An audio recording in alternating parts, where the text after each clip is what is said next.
इन सफ़ों में और कौन कौन से ऐसे लोग हैं जो बहुत सी अवाम दुश्मन जिनकी अप्रोच है, जो खान साहब को मिसगाइड कर रहे हैं? देखिए, मैं ये नहीं समझती कि अवाम दुश्मन खुदा ना खास्ता कोई अप्रोच। उन्होंने तो कहा कौम के असल मुजरिम है। देखिए, ये नूर आलम की अपनी हो सकती है और वो असल में मेरा पठान भाई है और गुस्से में आता है तो उसको अपनी ज़बान पे काबू नहीं रहता।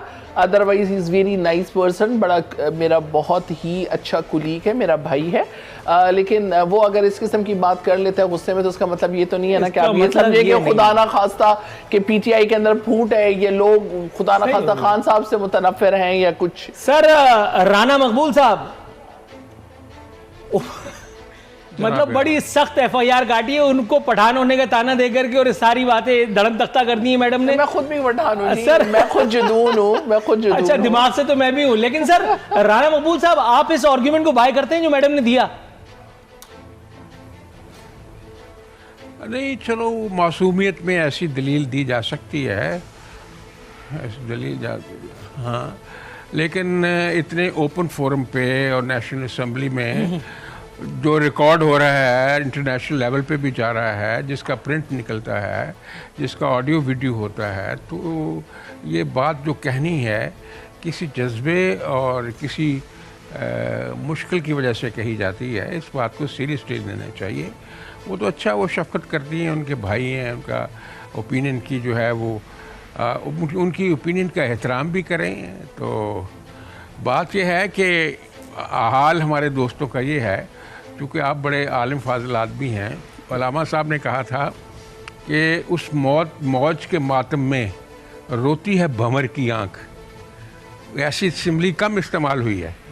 उस मौज के मातम में रोती है भंवर की आँख, दरिया से उठी लेकिन साहिल से न टकराई। इसलिए ये अमल जितना हुआ है पिछले 3.5 साल 4 साल से, ये बैकफायर कर गया है, ये काउंटर प्रोडक्टिव हुआ है। कोई ऐसी अचीवमेंट नहीं जिस पे आप ईमानदारी से और गैर जानबदारी से देखें तो कुछ कौम को फ़ायदा हुआ है। कौम मुश्किल में मुब्तला है। अभी आप मैडम बात कर रही थी, काबिल एहतराम है हमारे लिए, क्योंकि ग़ुलाम थोड़ा है जो सामने खड़े हो जाएं। लेकिन अगर हम IMF के ग़ुलाम हो जाएं या उन एजेंसीज़ के ग़ुलाम हो जाएं जो हमारी एग्जिस्टेंस के ख़िलाफ़ है, तो फिर क्या होगा? जो कि हो गया है। अगर हम स्टेट बैंक को भी उनके हवाले कर दें तो फिर क्या होगा? जो कि हो गया है। इसलिए ये चूँकि अलामा तंग करते रहते हैं, ये उन्होंने कहा था, भरोसा कर नहीं सकते ग़ुलामों की बसीरत पर, भरोसा कर नहीं सकते ग़ुलामों की बसीरत पर, दुनिया में फ़कत मर्दाने हुर की आँख है बीना। शहादत अवान साहब, सर इंतजार की ज़हमत मुब्तला रखने के लिए अज़द माजरत ख्वाह हूं। सर साफ छुपते भी नहीं, सामने आते भी नहीं, परवेज़ खटक साहब, सर आपको तो जानते होंगे ना, आप उनको तो जानते होंगे क्योंकि खैर से पाकिस्तान पीपल्स पार्टी का हिस्सा भी थे, उसके बाद फिर वहाँ से निकले तो शेरपाओ ग्रुप में गए, आजकल जो है वो खिलाड़ी बने फिरते हैं। सर परवेज़ खटक साहब का ट्रैक रिकॉर्ड देख करके और जन्नती दरवाजे से उनकी कुर्बत को देख करके खान साहब को जो परेशानी जिसके बारे में राबिया ने रिवायत गुमान करते हैं, सर मतलब लॉजिकल है ये सारी बातें?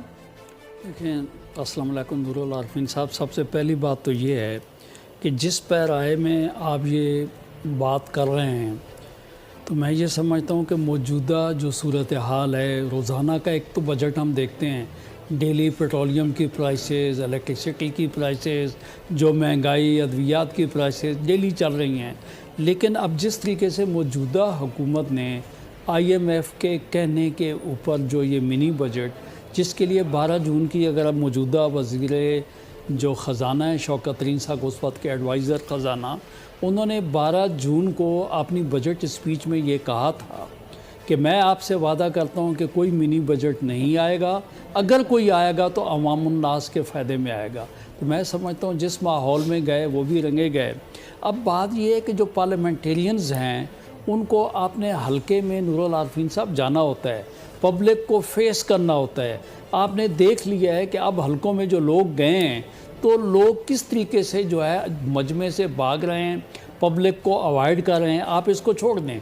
अब पहले सबसे बड़ा मेन इस वक्त जो महंगाई तो अपनी जगह है, लेकिन लोगों के चूल्हे ठंडे हो चुके हैं। कोई घर बता दें कि जो ये कहे कि मैडम बैठी हुई हैं कि इनके घर में इनके कुक से पूछ रहे हैं कि क्या आपको गैस मुहैया है, उसके ऊपर कराची के MNA हैं फ़हीम साहब PTI के, उन्होंने यहाँ पे एहतजाज किया। उन्होंने कहा क्या हम इसलिए वोट लेके आए थे कि मेरे हलके के लोगों को गैस न मिले, उसको भी छोड़ दें। फिर उसके बाद आफ्ताब सिद्दीकी साहब इंतहाई शरीफ नफ्स किस्म के MNA हैं लेकिन हैं PTI में, तो उन्हें देखें कि उन्होंने भी, आफ्ताब साहब ने भी ये तक कह दिया, उन्होंने, आपको पता है कि हमाद अजहर साहब से झगड़ा कर डाला, उन्होंने कहा भाई सुई गैस नहीं है, हम अपने हलके में घर से बाहर हैं, उसको भी छोड़ दें। अब बात आपकी ये रहेगी कि नूर आलम खान साहब ने जो स्पीच की उसने वाज़ह कर दिया कि ये पार्लियामेंट में जो लोग बैठे हैं, उसने तो कहा इनको ECL में रखें और इन लोगों के ख़िलाफ़ किसी किस्म की कार्रवाई करें, हमने कहाँ जाना है। परवेज़ खटक साहब ने तो 2 अल्फाज आगे चले गए, उन्होंने कहा क्या मेरा इलाका जो है चारसद्दा मलदान पेशावर, क्या वो पाकिस्तान में नहीं है? क्या खाली आपको मियाँ वाली नज़र आती है? मियाँ वाली उन्होंने क्यों कहा? क्योंकि आपने जनाब प्राइम मिनिस्टर साहब, उन्होंने उस हलके में कुछ अर्सा पहले 36 अरब रुपए की 23 स्कीम्स जो हैं वहाँ पे उन्होंने अनाउंस की हैं। तो जो बाकी उनके साथी MNA पार्लियामेंटेरियंस हैं वो भी तो चाहते हैं ना कि उनके हलके में भी किसी किस्म का कोई डेवलपमेंट के काम हो। अब एक और बात मैं बताऊं कि परवेज़ जो ये फैमिली है, खटक साहब के भाई लियाकत खटक साहब, भतीजा आहद खटक साहब, वो पाकिस्तान पीपल्स पार्टी जो है ज्वाइन कर चलते हैं। और आपको पता है जब कश्ती डूबने लगती है तो बोझ उतारा करते हैं। तो भाई बात ये है कि अब आप उसको छोड़ दें, अब तो इनके अपने लोग पार्लियामेंट में खड़े होके उन लोगों ने गिले शिकवे जो है वो शुरू कर दी हैं। अच्छा, इसको भी आप छोड़ दें। अब आप आ जाएँ मिनी बजट के ऊपर। मिनी बजट की जो आप बात करते हैं तो वो पहले तो मैंने आपको वज़ीर ख़जाना साहब की बात कर दी कि उन्होंने कहा क्या था और घूम किस तरीके से गए। अब आप ये बता दें कि ये IMF के कहने के ऊपर जो बजट आया है, क्या ये पहले जो महंगाई अफराते ज़र जो है, पहले आम आदमी जो है जिस तरीके से उसके जानो तन का वो रिश्ता बहाल रखना उसके लिए मुश्किल हो रहा है, क्या इन हालात में आम आदमी जो है वो बर्दाश्त करेगा कि मौजूदा गवर्नमेंट? आपके सवाल का जवाब वज़ीर आज़म पाकिस्तान की एक इरशाद से दे करके और इस बात को यहीं धड़म तख्ता कर देता हूँ। पाकिस्तान कुर्रे अर्ज़ का अब भी खान साहब की नज़र में सस्ता तरीन मुल्क है, तो आपका ये आर्ग्यूमेंट यहीं नल नहीं होगी 12 हफ्ते बाद। अगर आपको पता है कि आपकी स्ट्रेटजी ये है तो बाहर आके मीडिया में, पब्लिक में, प्रेस कॉन्फ्रेंस में, कैमरे के सामने, भाई ये रिकॉर्ड है, ये हिस्ट्री बनती जा रही है, ये हिस्ट्री है बाकायदा कि ये पुरानी बात तो है नहीं कि आप किसी झूठ से मुकर जाएं। फिर मतलब पहले लिखा नहीं जाता था, सिर्फ बोला जाता था, फिर लिखा जा रहा तो वो एक सबूत आ गया कि ये लिखा हुआ है, आपने फलाने दिन जंग में ये दिया था या नए वक्त में ये लिखा था। आजकल तो वीडियो बन रही है जिससे आप इनकार ही नहीं कर सकते कि आप किसी ने आपके लफ्ज़ को मिसकोट किया। आप कह रहे हैं कि 18 अगस्त 2018 से लगे हुए हैं कि अगले हफ्ते हुकूमत नहीं होगी, 3 हफ्ते बाद हुकूमत नहीं होगी, 4 हफ्ते बाद हुकूमत नहीं होगी।